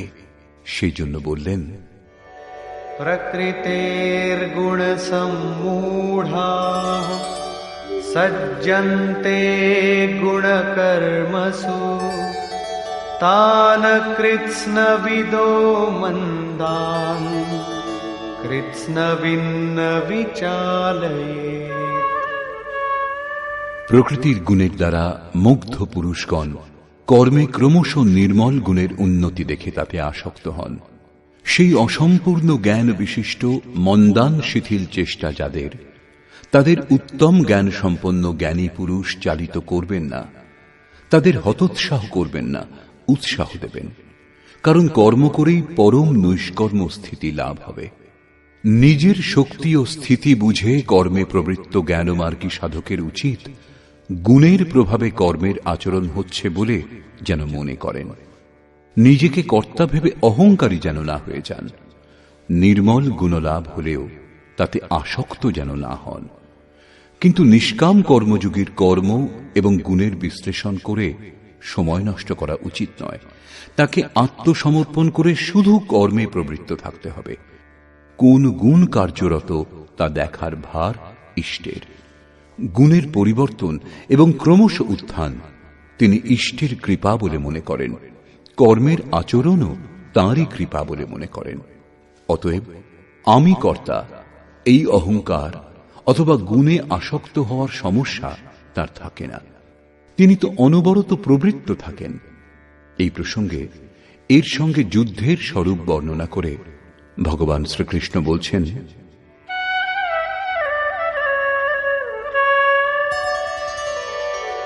ময়ি সর্বাণি কর্মাণি সন্ন্যস্যাধ্যাত্মচেতসা নিরাশীর্নির্মমো ভূত্বা যুধ্যস্ব বিগতজ্বরঃ। সেই জন্য অর্জুন, তুমি अध्यात्म चेतसा অন্তরাত্মায় চিত্তকে নিরুদ্ধ করে ধ্যানস্থ হয়ে কর্মগুলি আমাতে সমর্পণ করে আশা, মমতা ও শোক শূন্য হয়ে যুদ্ধ করো। যখন চিত্ত ধ্যানস্থ, লেশমাত্র কিছু পাওয়ার আশা নেই, কর্মের প্রতি আসক্তি নেই, অসফলতার সন্তাপ নেই, তখন সেই পুরুষ যুদ্ধ কি করবেন? যখন চারিদিক থেকে চিত্ত সংযত হয়ে হৃদয় দেশে নিরুদ্ধ হয়ে আসছে, তখন সেই পুরুষ যুদ্ধ করতে যাবেন কেন? কার সঙ্গে যুদ্ধ করবেন? সে স্থানে কে বা আছে?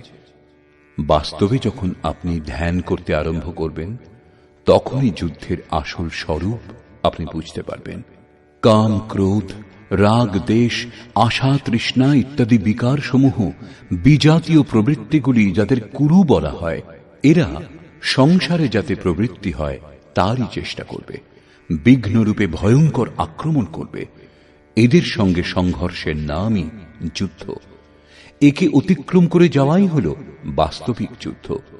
এদের নিশ্চিহ্ন করে অন্তরাত্মায় মনকে স্থির করা, ধ্যানস্থ হওয়াই যথার্থ যুদ্ধ। এর ওপর পুনরায় জোর দিলেন।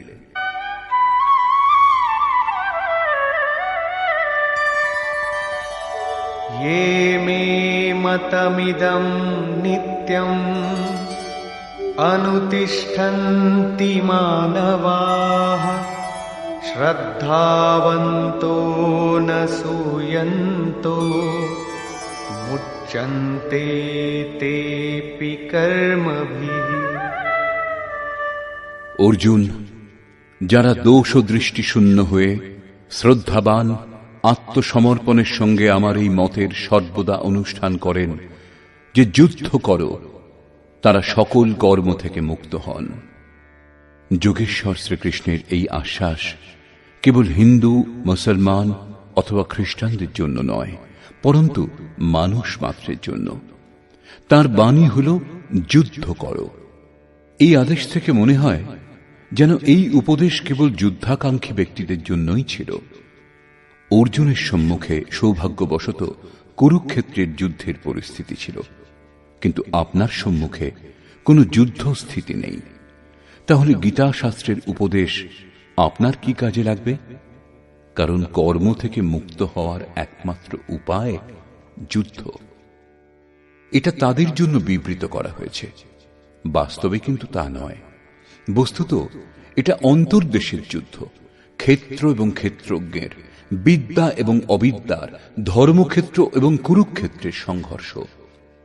আপনি যেমন যেমন ধ্যানে চিত্তকে নিরুদ্ধ করবার চেষ্টা করবেন, তেমন তেমন বিজাতীয় প্রবৃত্তিগুলি বিঘ্নরূপে ভয়ঙ্করভাবে আক্রমণ করবে। তাদের শান্ত করে চিত্তকে নিরুদ্ধ করার চেষ্টাই যুদ্ধ। যিনি দোষ দৃষ্টি মুক্ত হয়ে শ্রদ্ধাপূর্বক এই যুদ্ধে প্রবৃত্ত হন, তিনি কর্মবন্ধন থেকে, বারবার আসা যাওয়া থেকে সম্পূর্ণরূপে মুক্ত হয়ে যান। যারা এই যুদ্ধে প্রবৃত্ত হয় না, তাদের কোন গতি হয়? এ প্রসঙ্গে বলছেন, ये त्वेतदभ्यसूयन्तो नानुतिष्ठन्ति मे मतम् सर्वज्ञानविमूढांस्तान् विद्धि नष्टान चेतसः। যে দোষ দৃষ্টিযুক্ত অচেতসঃ অর্থাৎ মোহনিশায় অচেতন ব্যক্তিগণ আমার এই মতের অনুসারে অনুষ্ঠান করে না, অর্থাৎ ধ্যানস্থ হয়ে আশা, মমতা, সন্তাপ রহিত হয়ে আত্মসমর্পণ করে যুদ্ধে প্রবৃত্ত হয় না, সর্বজ্ঞান বিমূঢ়ান, জ্ঞান পথে সর্বদা মোহমুক্ত সেই ব্যক্তিগণকে তুমি কল্যাণভ্রষ্টই জানবে। যদি এটাই সত্য, তাহলে লোকে এর অনুষ্ঠান করে না কেন? এই প্রসঙ্গেও বললেন, सदृशं चेष्टते स्वस्याः प्रकृतेर्ज्ञानवानपि प्रकृतिं यान्ति भूतानि निग्रहः किं करिष्यति। সকল প্রাণী নিজের প্রকৃতিকে অনুসরণ করে, স্বীয় স্বভাবের বশীভূত হয়ে কর্মে অংশগ্রহণ করে। প্রত্যক্ষদর্শী জ্ঞানীও নিজের প্রকৃতির অনুরূপ কার্য করেন। প্রাণী নিজের কর্ম অনুসারে আচরণ করে, জ্ঞানী নিজ স্বরূপ অনুসারে। যেমন যার প্রকৃতির প্রভাব, সে সেরকমই কার্য করে থাকে, এটা স্বতঃসিদ্ধ। কেউ এর হাত থেকে নিস্তার পায় না। এই কারণেই সবাই আমার মতানুযায়ী কর্মে প্রবৃত্ত হতে পারে না। তারা আশা, মমতা, সন্তাপ, শব্দান্তরে রাগ, দেশ এদের ত্যাগ করতে পারে না, যার জন্য কর্মের সম্যক আচরণ হয় না। একেই আরো স্পষ্ট করলেন এবং অন্য কারণ দেখালেন। ইন্দ্রিয়স্যেন্দ্রিয়স্যার্থে রাগদ্বেষৌ ব্যবস্থিতৌ তয়োর্নবশমাগচ্ছেৎ তৌ হ্যস্য পরিপন্থিনৌ। ইন্দ্রিয় এবং ইন্দ্রিয়গুলির ভোগে রাগ দেশ স্থিত, এই দুটির বশীভূত হওয়া উচিত নয়। কারণ এই কল্যাণ পথে কর্মমুক্ত হওয়ার প্রত্যক্ষ পদ্ধতিতে রাগ ও দেশ শত্রু হিসেবে দুর্ধর্ষ আরাধনাতে বাধার সৃষ্টি করে। শত্রু যখন অন্তরে, তখন বাইরে কার সঙ্গে কেই যুদ্ধ করবে? ভোগের সংসর্গে শত্রু থাকে এবং আমাদের অন্তঃকরণেই বাস করে। কাজেই এই যুদ্ধ অন্তঃকরণের যুদ্ধ। কারণ দেহটাই ক্ষেত্র, যার মধ্যে স্বজাতীয় বিজাতীয় দুটি প্রবৃত্তি বিদ্যা এবং অবিদ্যা রূপে থাকে, যারা মায়ারই দুটি অঙ্গ। এই প্রবৃত্তিগুলির অতীত হওয়া, স্বজাতীয় প্রবৃত্তিকে আয়ত্ত করে বিজাতীয়কে নিশ্চিহ্ন করাই যুদ্ধ। বিজাতীয় নিশ্চিহ্ন হলে স্বজাতীয়ের উপযোগিতা আর থাকে না। স্বরূপের ছোঁয়ায় স্বজাতীয় তার অন্তরালে বিলীন হয়ে যায়। এইভাবে প্রকৃতির পার পাওয়াই যুদ্ধ, যা ধ্যান দ্বারা সম্ভব। রাগ দেশ শান্ত করতে সময় লাগে। সেই জন্য বহু সাধক ক্রিয়া ত্যাগ করে সহসা মহাপুরুষের অনুকরণ করতে আরম্ভ করেন। শ্রীকৃষ্ণ এর থেকে সাবধান করলেন।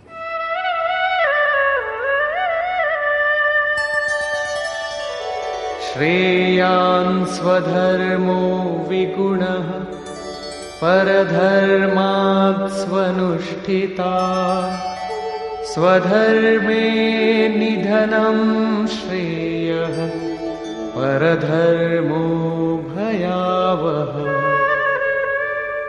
একজন সাধক 10 বছর ধরে সাধনায় প্রবৃত্ত এবং অন্য একজন আজ সাধনায় প্রবৃত্ত হয়েছে। উভয়ের ক্ষমতা এক হবে না। প্রারম্ভিক সাধক যদি তার অনুকরণ করে, তাহলে সে তার নিজের যোগ্যতাটুকুও হারিয়ে ফেলবে। এই প্রসঙ্গেই শ্রীকৃষ্ণ বলছেন, উত্তম রূপে আচরিত পরধর্ম অপেক্ষা গুণরহিত নিজ ধর্ম অধিক উত্তম। কর্মে প্রবৃত্ত হওয়ার স্বভাবজাত ক্ষমতাই স্বধর্ম। নিজের ক্ষমতা অনুসারে সাধক কর্মে প্রবৃত্ত হলে একদিন মুক্তি লাভ করে। অতএব স্বধর্ম আচরণে মৃত্যুও পরম কল্যাণকর। যেখানেই সাধনে ছেদ পড়ে, আবার দেহ লাভ করার পর সেখান থেকেই পুনরায় যাত্রা আরম্ভ হয়। আত্মার মৃত্যু হয় না। দেহের, বস্ত্রের পরিবর্তন হলেও বিচার বুদ্ধি বদলায় না। নিজের থেকে শ্রেষ্ঠ ব্যক্তির অনুকরণ করতে আরম্ভ করলে সাধক ভয় পাবেন। ভয় প্রকৃতিতে হয়, পরমাত্মায় নয়। প্রকৃতির আবরণ আরো ঘনীভূত হবে। ভগবৎ পথে অনুকরণের বাহুল্য দেখা যায়। একবার পূজ্য মহারাজজির প্রতি আকাশবাণী হয়েছিল যে তিনি যেন অনুসূয়াতে গিয়ে বসবাস করেন। তখন তিনি জম্মু থেকে চিত্রকূট এসেছিলেন এবং অনুসূয়ার ঘোর জঙ্গলে বাস করতে আরম্ভ করেছিলেন। অনেক মহাত্মা ওই পথ দিয়ে যাতায়াত করতেন। তাদের মধ্যে একজন লক্ষ্য করেছিলেন যে পরমহংসজি দিগম্বর অবস্থাতে থাকেন এবং তার সম্মানও অনেক। তখন সেই মহাত্মাও কৌপিন ত্যাগ করলেন। দণ্ডকমণ্ডলু অন্য এক সাধুকে দিয়ে ত্যাগী দিগম্বর সেজে বসলেন। কিছুকাল পরে এসে দেখলেন পরমহংসজি লোকের সঙ্গে কথাবার্তা বলেন, প্রয়োজন মতো সময় সময় তাড়না দেওয়ার ছলে অপশব্দও ব্যবহার করেন। মহারাজজির প্রতি আদেশ হয়েছিল তিনি যেন ভক্তদের কল্যাণার্থে কিছু তিরস্কার করেন, এই পথের পথিকদের ওপর প্রখর দৃষ্টি রাখেন। মহারাজের অনুকরণ করে সেই মহাত্মাও গালাগাল দিতে আরম্ভ করলেন, কিন্তু তার পরিবর্তে লোকেও তাকে ভালো মন্দ দু কথা শুনিয়ে দিত। তিনি তখন বলেছিলেন, পরমহংসজিকে কেউ কিছু বলে না, আর এখানে তো মুখে মুখে জবাব দিচ্ছে। বছর 2 পরে ফিরে এসে সেই মহাত্মা দেখেছিলেন যে পরমহংসজি গদিতে বসে লোকে পাখা দিয়ে বাতাস করছে, চামর ব্যজন করছে। তিনিও দেখা দেখি সেই জঙ্গলের এক ভাঙা বাড়িতে তক্তাপোষ আনিয়ে তাতে গদি পেতে 2টি লোক নিযুক্ত করলেন চামর ব্যজন করবার জন্য। প্রতি সোমবার ভিড়ও হতে লাগল। পুত্রের ইচ্ছুক 50 টাকা দিন, কন্যার ইচ্ছুক 25 টাকা দিন, পরন্তু কথায় বলে উঘরে অন্ত না হই নিবাহ। 1 মাসের মধ্যেই সেই সাধুকে সে স্থান ত্যাগ করে অন্যত্র যেতে হয়েছিল। মান প্রতিষ্ঠা সব খুইয়ে বসেছিলেন। এই ভগবৎ পথে অনুকরণের কোন স্থান নেই। সাধকের উচিত স্বধর্মেরই আচরণ করা। স্বধর্ম কি? 2য় অধ্যায়ে শ্রীকৃষ্ণ স্বধর্মের উল্লেখ করেছিলেন। স্বধর্ম লক্ষ্য করলেও তুমি যুদ্ধ করার উপযুক্ত পাত্র। এর চেয়ে শ্রেষ্ঠ কল্যাণকর পথ ক্ষত্রিয়ের জন্য আর নেই। স্বধর্মে অর্জুন ক্ষত্রিয়। যোগেশ্বর সংকেত করলেন, অর্জুন, যারা ব্রাহ্মণ তাদের জন্য বেদের উপদেশ ক্ষুদ্র জলাশয়ের তুল্য। তুমি বেদের ঊর্ধ্বে ওঠো এবং ব্রাহ্মণ হও। অর্থাৎ স্বধর্মে পরিবর্তন সম্ভব। এখানে পুনরায় বললেন, রাগ দেশের বশীভূত হইও না, এদের কাটিয়ে ওঠো, স্বধর্মই শ্রেয়স্কর। তার বলবার অর্থ এই নয় যে অর্জুন কোন ব্রাহ্মণের অনুকরণ করে তার মতো বেশভূষা ধারণ করুক। কর্মের একমাত্র পথকেই মহাপুরুষগণ 4টি শ্রেণীতে বিভক্ত করেছেন: নিকৃষ্ট, মধ্যম, উত্তম এবং অতি উত্তম। এই শ্রেণী বিভাগকে সাধকের জন্য ক্রমশ শূদ্র, বৈশ্য, ক্ষত্রিয় এবং ব্রাহ্মণের সংজ্ঞা দিলেন। শূদ্র স্থিতি সেবা ধর্ম থেকেই কর্মের আরম্ভ হয় এবং সাধনাক্রমে ওই সাধকই ব্রাহ্মণের স্থিতি লাভ করতে পারেন। এর পরের অবস্থাতে সাধক যখন পরমাত্মায় স্থিতি লাভ করেন তখন না ব্রাহ্মণো না ক্ষত্রিয় না বৈশ্য না শূদ্র চিদানন্দরূপ শিবোহম শিবোহম। তিনি বর্ণগুলির ঊর্ধ্বে উঠে যান। এ কথাই শ্রীকৃষ্ণও বললেন যে চাতুর্বর্ণং ময়া সৃষ্টং, এই 4 বর্ণের সৃষ্টিকর্তা আমি। তাহলে কি জন্মের আধারে মানুষের জাতি বিভাগ করা হয়েছে? না, গুণ কর্ম বিভাগশ, গুণের আধারে কর্ম বিভাগ করেছি। কর্ম কি? তা কি সাংসারিক কর্ম? শ্রীকৃষ্ণ বললেন, না, তা হল নিয়ত কর্ম। এই নিয়ত কর্ম কি? তিনি বললেন, যজ্ঞের প্রক্রিয়াই নিয়ত কর্ম, যার দ্বারা শ্বাসকে প্রশ্বাসে আহুতি, প্রশ্বাসকে শ্বাসে আহুতি, ইন্দ্রিয় সংযম ইত্যাদি, যার শুদ্ধ অর্থ হল আরাধনা, যোগ সাধনা। আরাধ্য দেব পর্যন্ত পৌঁছিয়ে দেয় যে বিধি বিশেষ, তাই হল আরাধনা। এই আরাধনা কর্মকেই 4টি শ্রেণীতে বিভাগ করা হয়েছে। যার যেমন ক্ষমতা, সেই ক্ষমতা অনুযায়ী নিজ শ্রেণী থেকেই তার আরম্ভ করা উচিত। একেই বলে সকলের নিজ নিজ ধর্ম। যদি কেউ শ্রেষ্ঠ পুরুষের অযৌক্তিক অনুকরণ করে তাহলে তা বিড়ম্বনার কারণ হয়ে দাঁড়ায়।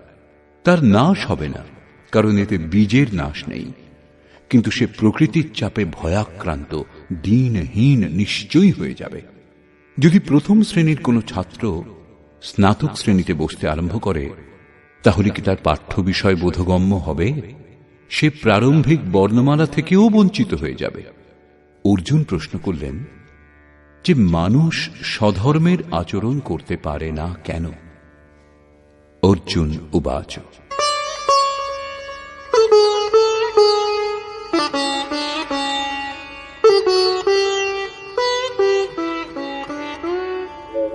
अथ केन प्रयुक्तोऽयम् पापं चरति पूरुषः अनिच्छन्नपि वार्ष्णेय बलादिव नियोजितः। हे कृष्ण, মানুষ কার দ্বারা চালিত হয়ে অনিচ্ছা সত্ত্বেও যেন বলপূর্বক নিযুক্ত হয়ে পাপাচরণে প্রবৃত্ত হয়, আপনার মতানুসারে চলতে পারে না কেন? এই প্রসঙ্গে যোগেশ্বর শ্রীকৃষ্ণ বললেন, শ্রী ভগবানুবাচ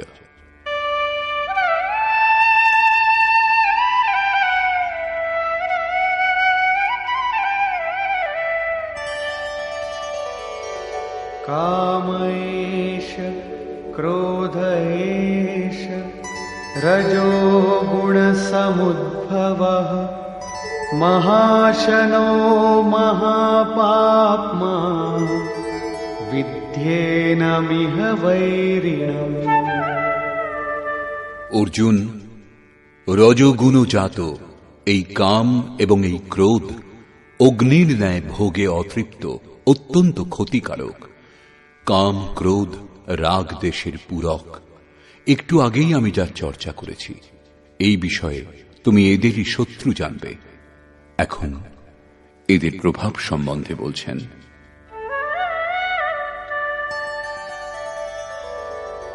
धूमेनाव्रियते वह्निः यथादर्शो मलेन च यथोल्बेनावृतो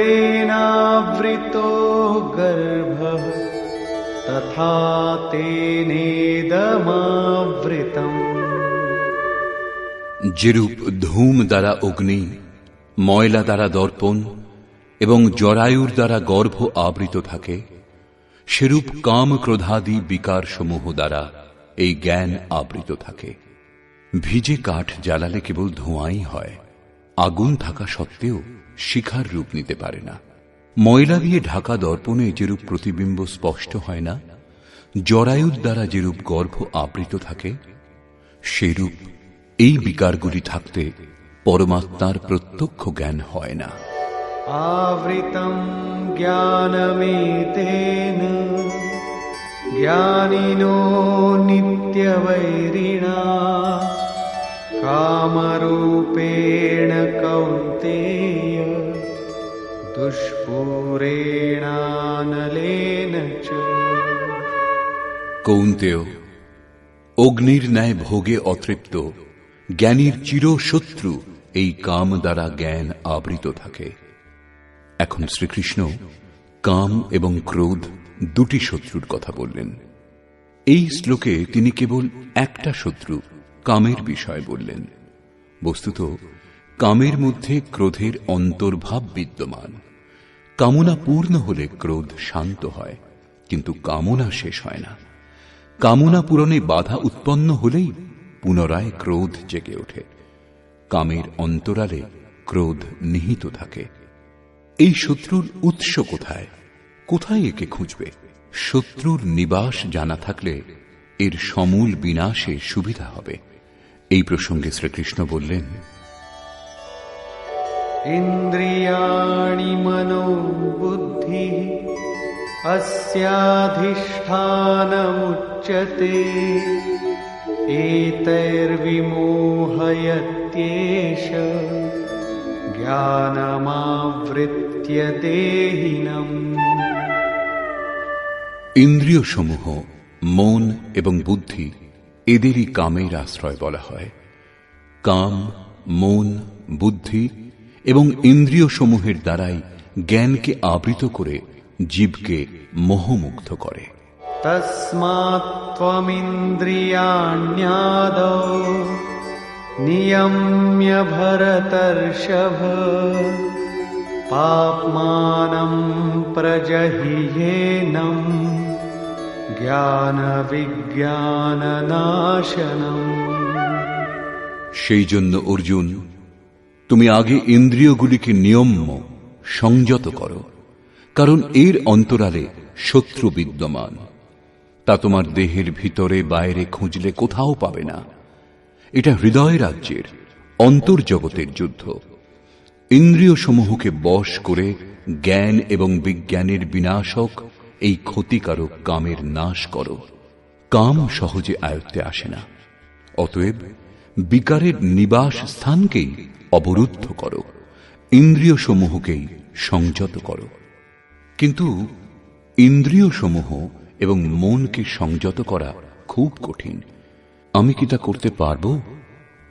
এই প্রসঙ্গে শ্রীকৃষ্ণ তাঁর সামর্থ্য বলে উৎসাহ দিচ্ছেন।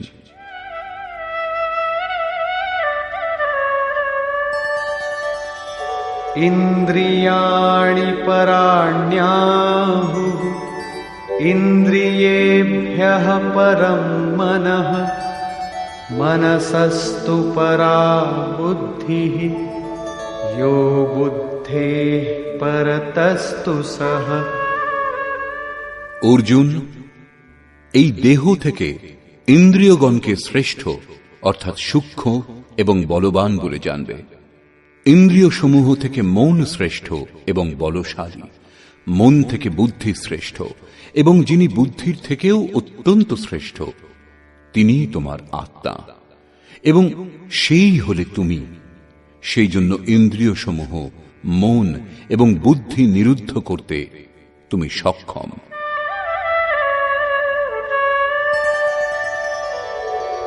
এবং বুদ্ধেঃ পরম বুদ্ধ্বা সংস্তভ্যাত্মানমাত্মনা জহি শত্রুম মহাবাহো কামরূপম দুরাসদম।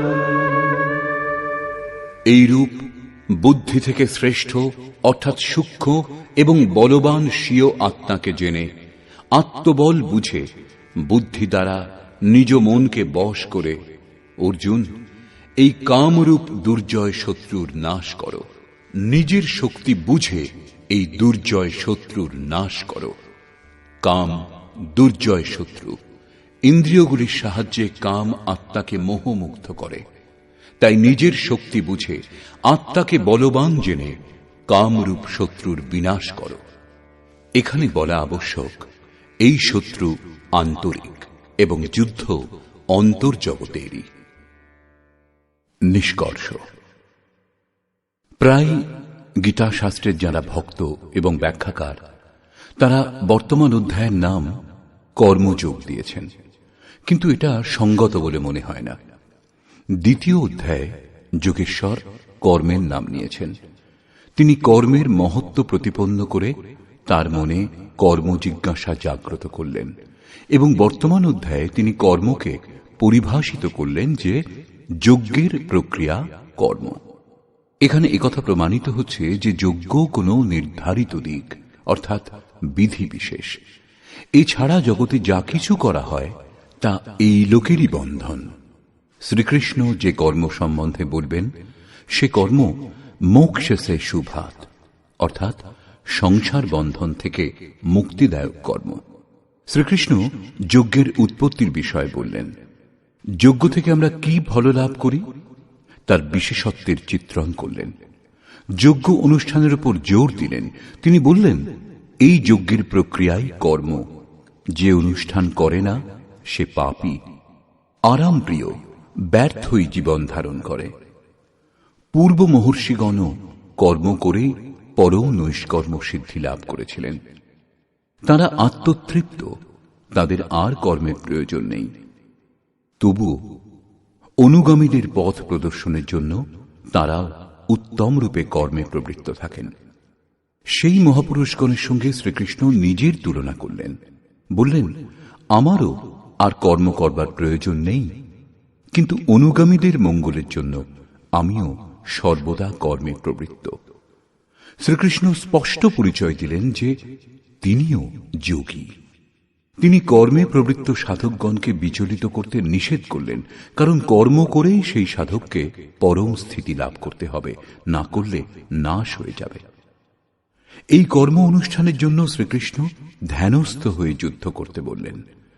দুচোখ বন্ধ, ইন্দ্রিয় সমূহ সংযত করে, মন নিশ্চল করে চিত্ত নিরুদ্ধ করার অভ্যাস।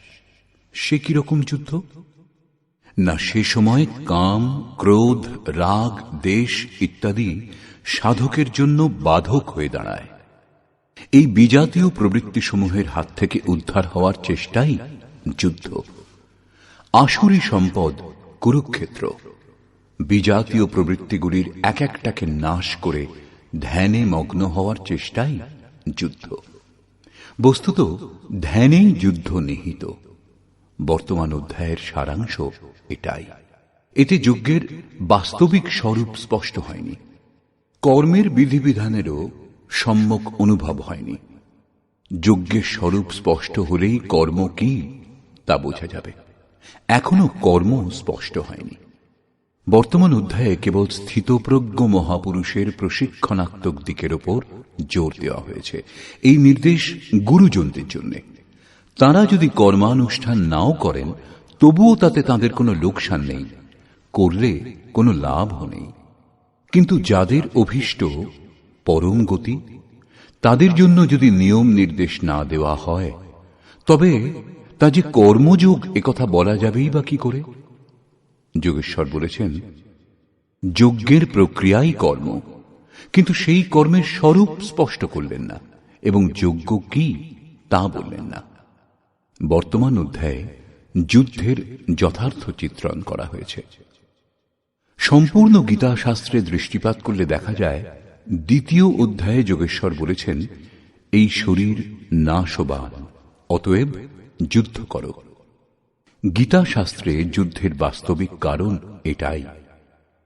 পরে জ্ঞান যোগের বিষয়ে ক্ষত্রিয়ের জন্য যুদ্ধই কল্যাণের একমাত্র সাধন বলা হয়েছে। তিনি বললেন, অর্জুন, এই বুদ্ধি তোমার জন্য জ্ঞান যোগের বিষয় বলা হয়েছে। কোন বুদ্ধি? এই যে জয় পরাজয় উভয় দৃষ্টিতেই জয়লাভ হয়, এ কথা জেনে যুদ্ধ করো। চতুর্থ অধ্যায় বলেছেন, যোগে স্থিত হয়ে হৃদয়ে স্থিত এই স্বীয় সংশয় জ্ঞানরূপ অসি দ্বারা ছেদন করে যুদ্ধার্থে উত্থিত হও। পঞ্চম অধ্যায় থেকে দশম অধ্যায় পর্যন্ত যুদ্ধের কোনো চর্চা করেননি। একাদশ অধ্যায়ে কেবল এই বলেছেন, এই শত্রুগণ আমার দ্বারা পূর্বেই নিহত হয়েছে, তুমি নিমিত্ত মাত্র হও, যশ লাভ করো। এই মৃতদিগকে তুমি বধ করো, যিনি প্রেরক তিনি করিয়ে নেবেন, মৃতদেরই বধ করো।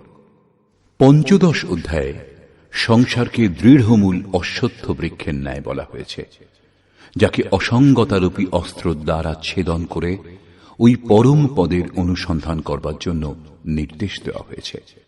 পরবর্তী অধ্যায়গুলিতে যুদ্ধের উল্লেখ নেই। ষষ্ঠদশ অধ্যায়ে অসুরের চিত্রণ অবশ্যই করা হয়েছে, যারা নরকগামী। শুধু বর্তমান অধ্যায়ে যুদ্ধের বিশদ বর্ণনা আছে। শ্লোক 30 থেকে 43 পর্যন্ত যুদ্ধের স্বরূপ, যুদ্ধের অনিবার্যতা, যুদ্ধে প্রবৃত্ত না হলে বিনাশ, যুদ্ধে নিহত শত্রুদের নাম, তাদের বধ করবার জন্য নিজ শক্তির আহ্বান এবং নিশ্চয়ই তাদের বধ করবার জন্য জোর দিলেন। বর্তমান অধ্যায়ে শত্রু এবং শত্রুর আন্তরিক স্বরূপ স্পষ্ট রূপে বর্ণনা করা হয়েছে, যাদের বিনাশ করবার জন্য প্রেরণা প্রদান করা হয়েছে। এই প্রকার শ্রীমদ্ ভগবৎ গীতারূপী উপনিষদ এবং ব্রহ্মবিদ্যা তথা যোগশাস্ত্র বিষয়ক শ্রীকৃষ্ণ এবং অর্জুনের সংবাদে শত্রু বিনাশ প্রেরণা নামক তৃতীয় অধ্যায় পূর্ণ হল। এই প্রকার শ্রীমৎ পরমহংস পরমানন্দজির শিষ্য স্বামী অর্গড়ানন্দকৃত শ্রীমদ্ ভগবৎ গীতার ভাষ্য যথার্থ গীতাতে শত্রু বিনাশ প্রেরণা নামক তৃতীয় অধ্যায় সমাপ্ত হল। হরি ওম তৎসৎ।